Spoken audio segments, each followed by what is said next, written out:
Hello, hello. This is Discard Gaming. I'm going to talk to you about my favorite team for Dice Throne.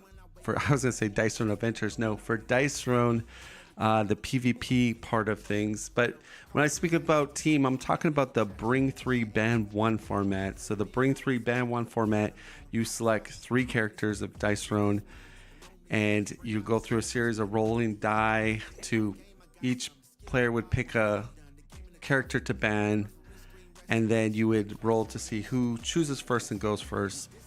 But the reason why I like this team, and I'll give you my thought process, but I really believe that the best for me as a player for the Bring 3 Ban 1 format is to have 2 meta characters and 1 evasive or sort of counter type character.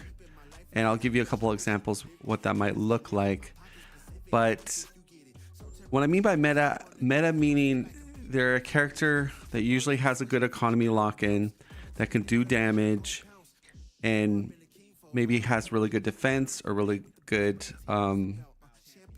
another good ability, either with statuses or something. But Cursed Pirate, Shadow Thief are definitely up there in the tier list for meta. Shadow Thief is the best economic control type character in the game, and he is sort of a combo type control character. And then you got Cursed Pirate, who's also kind of a combo slash pretty much really well in everything as far as statuses, defense, damage, but her weakness is that flipping of the curse side. And then you're on like a time clock, so she can get countered a little bit against turtled or evasive type characters such as Monk, Paladin, Moon Elf, Seraph, characters that can avoid damage or reduce the damage or make the game go a lot longer. So, and then finally we got Loki. So Loki, in that kind of belief or that ideology that I explained, that I want my third hero to be either like an evasive type of character, and Loki has illusions. But one other nice thing a Loki has is the ability to spellbound and prevent lock-ins. So that is a really good thing in this game, because when you get into that high level, players will know how to kind of what they want to lock in. If they're playing Cursed Pirate, they might want to lock in X marks the spot. If they're playing Shadow Thief, they might want Cardcopia. And these are lock-ins that Loki can kind of shut down. But more importantly, the illusions can sometimes avoid all damage or half the damage, or if you get unlucky, they get full damage, but they get a bag. The bag could do 2 damage back to them.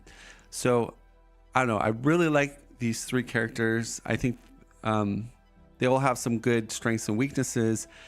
Like I said, Shadow Thief, I believe Shadow Thief's weaknesses, if you are doing a lot of undefendables to Shadow Thief and a lot of damage, you stop that engine from getting online, basically.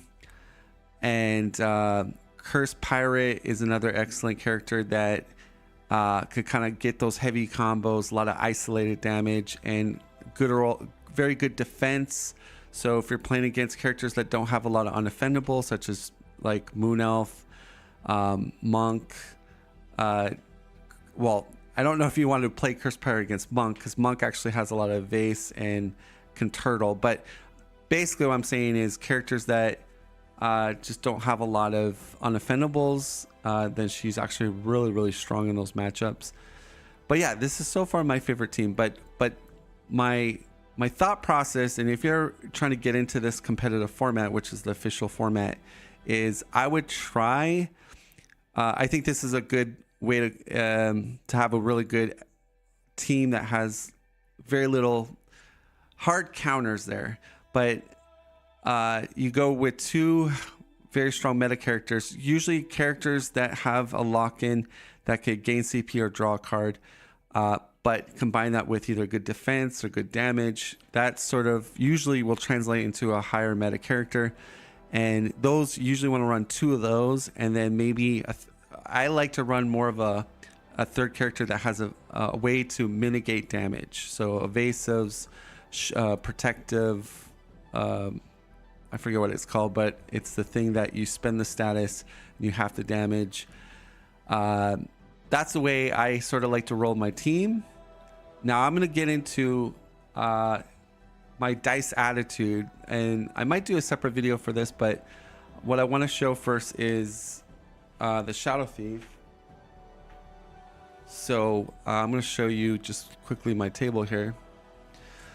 So dice attitude, I think, is the way I explain it is kind of rolling your first roll and really kind of looking at what you got, and it's going to factor into two things really, is your cards that you have and then maybe upgrades too, but the schematics of your dice are going to be a key thing.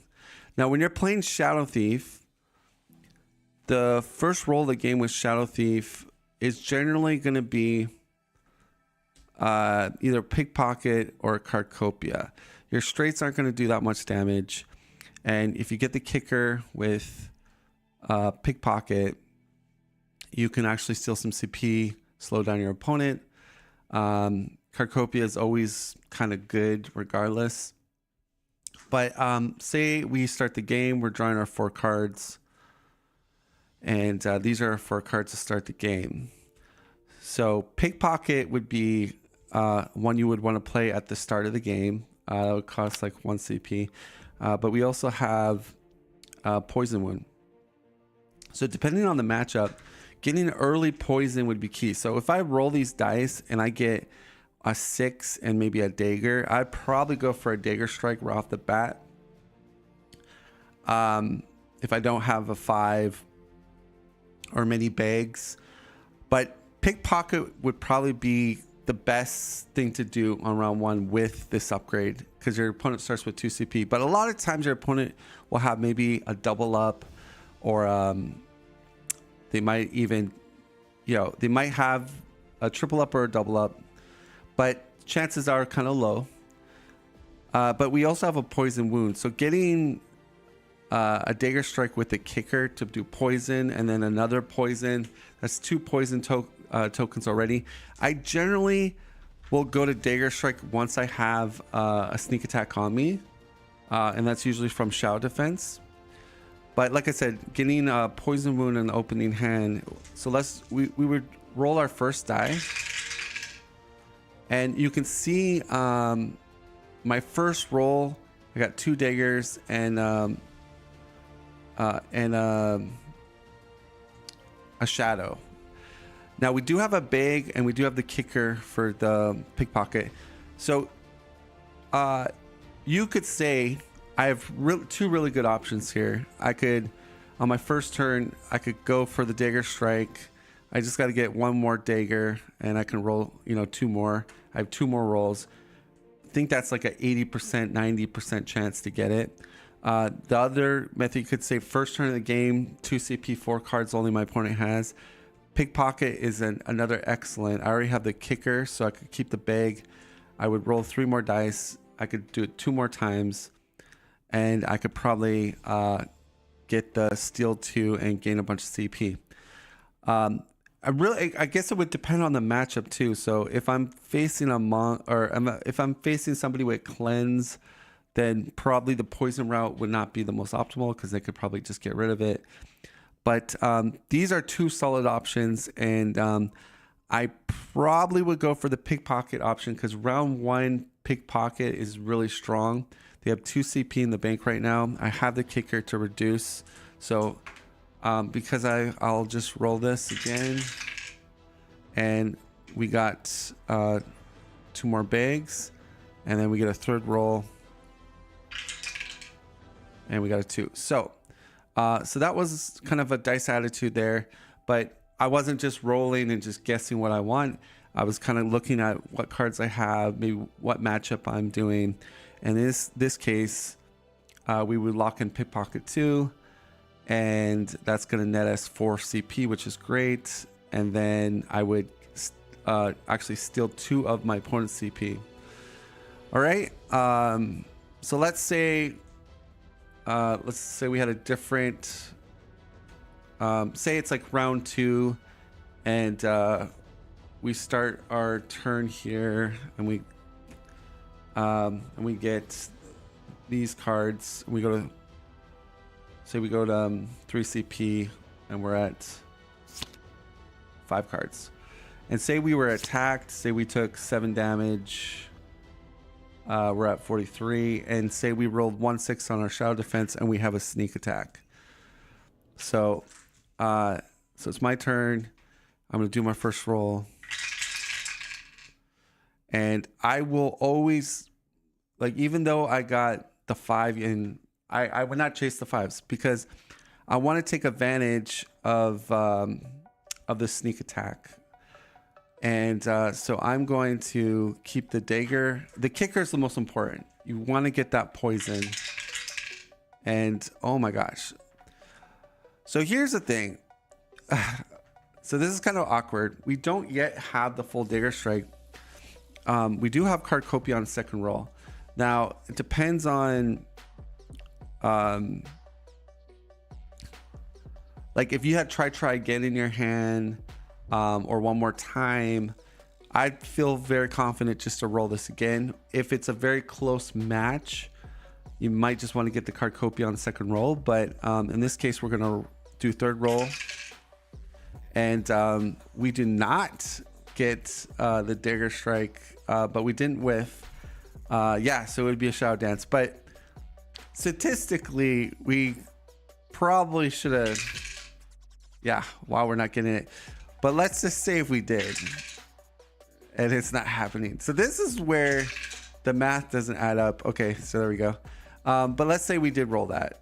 And again, you got to use your judgment, right? So sometimes you don't always want to gamble in Dice Throne because it could burn you. You could get a whiff. You want to avoid whiffs. We had a lock-in for Cardcopia. So, you know, because I didn't have try again and stuff, or one more time, I'd probably just, it would be tough. I would have to think how badly I would want to inflict poison and use my sneak. But that's the play I really want to do. So say if we got it, we'd be doing the 4 defendable damage, but inflict poison. They would roll their defense, and then I'd do my try to spend my sneak attack, and we high rolled on that. So I'd be doing 10 with poison with defendable. So, but you can see the thing, and why I think you want to, as soon as you get that sneak attack and try to get the dagger strike with the kicker, is because if you're inflicting poison and doing a little bit of damage there, it will help bring the light total down to a point where you only need like 1 good ultimate to win the game. And that means you have more resources to kind of buy yourself time, gain your CP, avoid damage. It sometimes will take a lot of resources or a lot of cards to get your Shadow Shank. So I think if you keep your opponent at like very high health, a lot of times you have to do maybe 2 ultimates, sometimes 3. So that's where I like this strategy, is you kind of get them kind of lower, and then things get a lot more serious, and then they have to be careful for that 1 ultimate where you win. But that's kind of the way I play Shadow Thief. I'll usually hold dice mods are king, generally speaking. For most characters they are, but Shadow Defense armor upgrade, I think, depends on the matchup. Again, if it's against an opponent that doesn't have a lot of unoffendable attacks, this is very nice upgrade to get. But basically, if you get some poisons on your opponent, then you're just trying to go usually Cardcopia most of the time, or delay it by going to Shadow Dance, so that to use some removal off your shadows.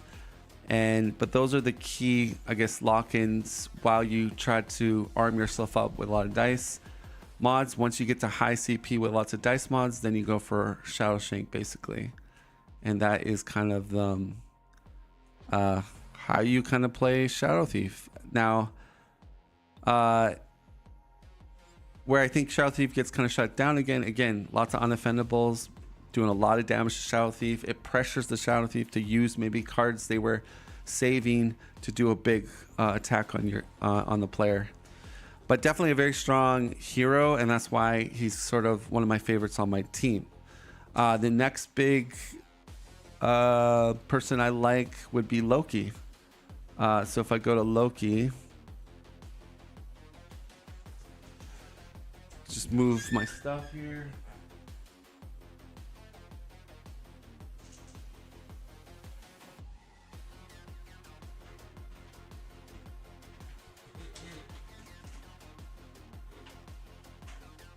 So yeah, Loki is, I think, fits. I don't have my mic. Loki fits the bill for the evasive type character for me. And where Loki really shines, like against Cursed Pirate, you can shut her down pretty easy, locking her dread mark, so she's forced to almost flip probably a lot earlier. And illusions are going to pay off. But I think like with Loki, I'm starting to kind of really understand Loki now. But basically, the Vilify is key. In certain matchups, that undefendable and put 2 bags on your opponent is very strong, because what you can do is if you have an outwit or a tippet, I'll explain a little bit more. So I mean, you gotta use your judgment on whether you should tip a bag.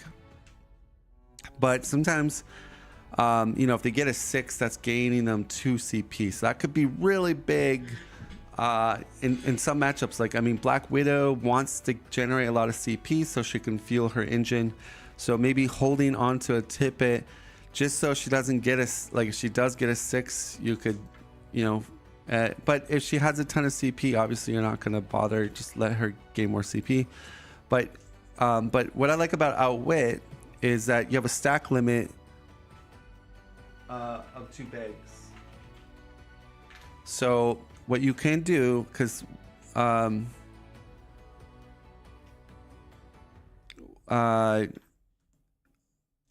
trying to think here. Inflict. But you're gonna want to inflict the bags. But there's gonna be some times where you might is there a time where you would ever go beyond your stack limit? Your defense, you gain a bag, then you spend it. I'm just trying to think. Like you can use this, like if you have a bag and someone plays what status, you could use it to that's another way so your bag doesn't go away. So it's nice. But I'm trying to think, is there a card that makes you distribute? Okay, yeah, so if you play that card, could potentially, you could max your bags on that card.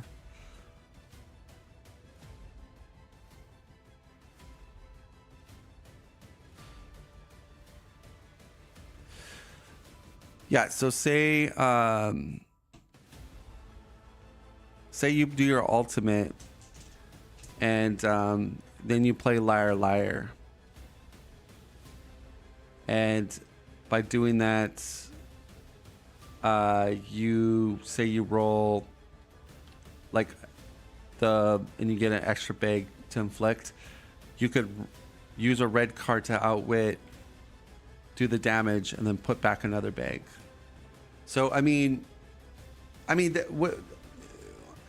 will it happen? Like, usually you never hit your stack with bags, but it can happen, I guess, in some cases like that. And there might be another weird case too where you could be at your limit. But I mean, if Spider-Man, I'm trying to think what the defense for Loki. Just want to see, where's your defense, Loki? Okay. Oh, it's all on. I was wondering if it's times. But yeah, with him, I think it's all about winning the life lead, because when you win the life lead, you can then start just doing these unoffendable attacks with bags. And it does a couple things. It will allow you to heal a lot more because you're not taking retaliation damage on defense. And so what happens is you play this game of attrition basically with people where you're just whittling down them bit by bit, and then you're kind of either illusioning, taking no damage, half damage, but then healing with bags.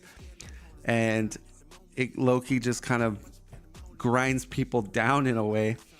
And by doing Spellbound, you can kind of shut down maybe strategies they're doing. So I definitely, he's a really interesting character to play. Far as my dice attitude goes with him, usually if I take a roll here, and again, let's just get, say, 4 cards to kind of simulate maybe what we have. So not this time. Yield to me. All right, just do one more time. Okay, so I think roll 2s are really what you have to figure out. In this case, I could hold a 3-4, and why I think that's a good idea and then do another roll is because when I roll these dice, I might get a Vex, which, it's a bag. It's not bad, but the best kneel to me would be really great. But there's also a possibility I might get a 6 and I might get a Lies, which is a 5, and then who knows, maybe a Scepter. But we could do that. And so that's a pretty bad one. Now we do have one more time. I think we'll just roll again. And so we got a 2, 3, 4. In this case, we got one more time. If we didn't have one more time, we'd probably be in a lot. We might have just want to pick these up and roll and try to get a mockery or something. But so that, yeah, then we would spend that. And because I have, we just need 1 Scepter. All right. So we got either a Confuddle or a Vex. All right. I mean, Dice Attitude really, this is your bread and butter. This is not bad. If you do get a 5, maybe, keep that 1-5 and just see what happens. And we just got a whole bunch of 5.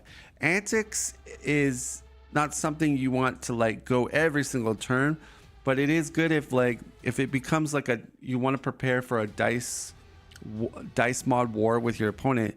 This draws you a card, gains a bag, gain illusion. It's not his best thing, but it's it allows you to keep up in card economy a little bit. And so that's Loki right there. And then we got finally Cursed Pirate, which I'll just quickly talk about Cursed Pirate real quick.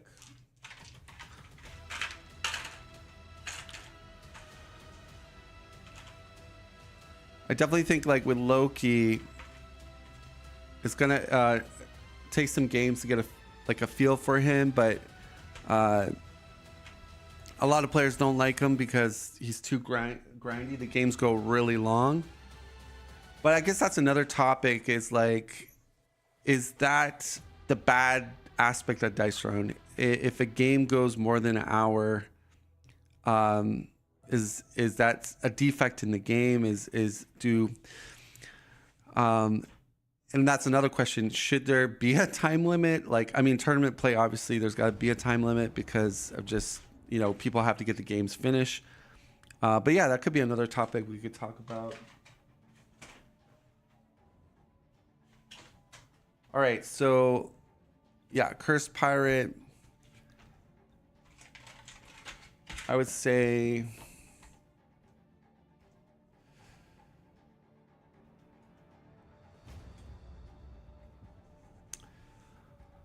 all right, so the big thing with Cursed Pirate is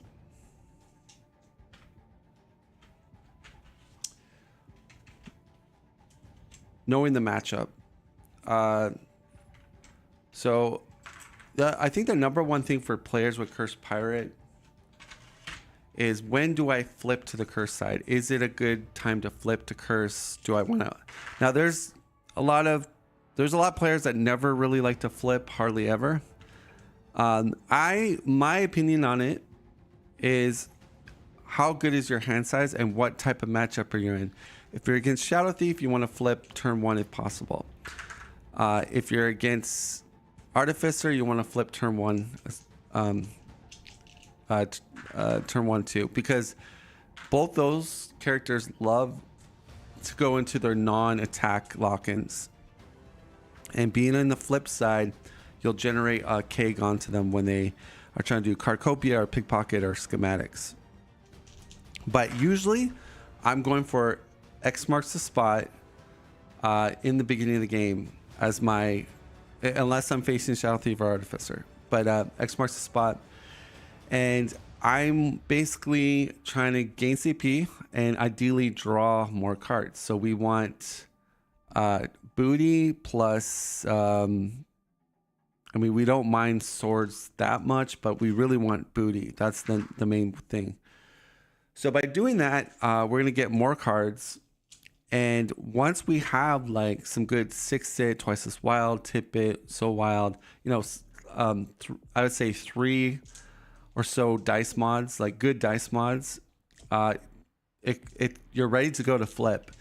The reason why I think that's how you want to determine whether to flip is because when you flip, your lock-ins do way more damage and your defense is better. But having the ammunition to either make your opponent whiff or to get the exact lock-in you want is vital. The other thing too is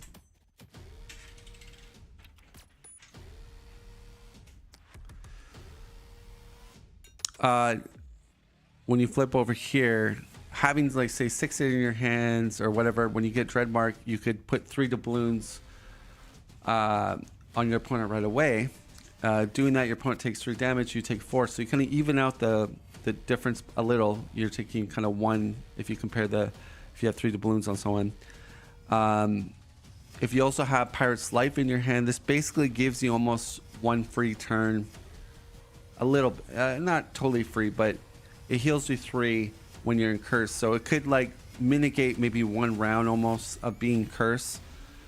But I think you want to flip to finish off your opponent, but you don't want to flip with not enough ammunition in your hand.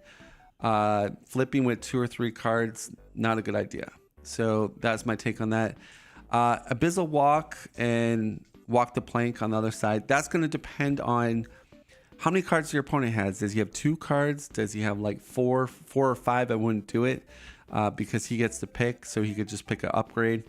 But if he's down to 2, or especially 1, hell yeah, Abyssal Walk or Walk the Plank, that is a good lock-on to do with Cursed Pirate. So there is, some decision making you're making with Curse. It's not just mindless, but know the matchup. So attitude, say we're against, I don't know, Artificer, I guess, and say we got 4 cards. All right, well, we would tripled up at the anyways, let's just, okay, so we got all booty. Yeah, if it's Artificer, I would want to get Shiver of Me Timbers right away. We did get X marks the spot. If you got no 6s on roll 1, I would probably just stick with X marks the spot. That would be it. And then roll 3. And 2 unoffendable. We gain another CP and card. But I would ultimately try to get to curse as soon as possible. But I wouldn't force it. Like, I mean, if you don't get a 6 in that first roll, but you do have the booty, you might as well go for X marks the spot. One other note is you do not have to gain a doubloon if you do not want to. So if you read the pamphlet will state that you use the word may, I believe. Yeah. So it's, yeah. Okay. And that's, those are some of the things I would say about Cursed Pirate. And that's going to end my